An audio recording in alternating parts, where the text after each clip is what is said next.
permanent de la République, Mesdames et Messieurs les élus, Mesdames et Messieurs les directeurs de l'exécutif, Messieurs les sénateurs et députés, et camarades de la presse, honorable assistance, bonjour. Avant d'entamer mon allocution, permettez-moi de vous dire que je suis heureux encore une fois d'être parmi vous à l'occasion de cette session ordinaire qui sera consacrée au budget supplémentaire 2025. L'adoption des délibérations, l'examen du secteur de l'éducation en prévision de la rentrée scolaire 2025 et les divers. Mesdames et Messieurs, en premier lieu, je tiens à présenter mes vives et sincères félicitations à l'ensemble des candidats lauréats au BEM 2025, à leurs parents et à toute ma famille de l'éducation. Ce secteur nous honore depuis plus de 16 années consécutives en se plaçant toujours au premier rang en termes de résultats à l'échelle nationale. Nos élèves, c'est notre fierté. Notre école, c'est encore notre fierté. Et la conjugaison de nos efforts ensemble, et les parents, la famille de l'éducation, les élus et les responsables, c'est encore notre fierté. Nous en sommes vraiment satisfaits. Et comment, puisque rien ne peut vous procurer plus de bonheur et de satisfaction autre que de voir ses enfants réussir. Toutefois, ceux qui aiment nager dans de l'eau trouble essaient de minimiser et de ternir l'image du secteur dans notre wilaya, en comparant les résultats de toute une wilaya à ceux d'une petite école d'outre-mer. Pour ne pas citer de nom, je leur dirai simplement de bien réfléchir et de mesurer la portée des déclarations irréfléchies, insensées, mais surtout méprisantes à l'égard d'une région qui a de tout le temps honoré et porté très haut notre pays. L'objectif d'un haut responsable est d'encourager, de soutenir et d'honorer comme il se doit ceux qui réussissent, mais aussi de trouver les meilleurs mécanismes et les remèdes efficients pour aider les recalés et les écoles qui traînent à s'améliorer. C'est là le vrai challenge et le vrai défi à relever.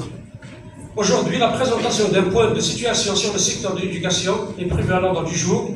Nous allons débattre des préparatifs pour la rentrée scolaire 2025-2026, proposer et baliser la route par des solutions nécessaires aux éventuelles contraintes dans le but de garantir et d'assurer les bonnes conditions d'entame de l'année scolaire largement méritée par nos champions. Sur un autre registre, je voudrais éclairer certains lanternes qui nous reprochent la programmation de cette session à la date du 14 juillet, allant jusqu'à nous qualifier de nostalgiques de l'Algérie française. Heureusement que le ridicule ne tue pas autrement. Que ces gens sachent que pour nous, le 14 juillet, c'est une date comme toutes les autres et c'est une journée de travail pour nous. Cette date est un non-événement. Maintenant, si les gens pensent que le 14 juillet est une journée de fête et férié, ils se trompent de pays. Ici, c'est l'Algérie. Et en Algérie, nous avons le 5 juillet et le 1er novembre que nous fêtons avec recueillement, mémoire, engagement, fidélité et dignité. Et je profite de cette occasion, de cette session, pour souhaiter aux Algériennes et Algériens, en cette occasion du 63e anniversaire de l'indépendance, mes meilleurs vœux de développement, de prospérité pour notre cher pays. Gloire à nos valeurs martyrs de l'Algérie.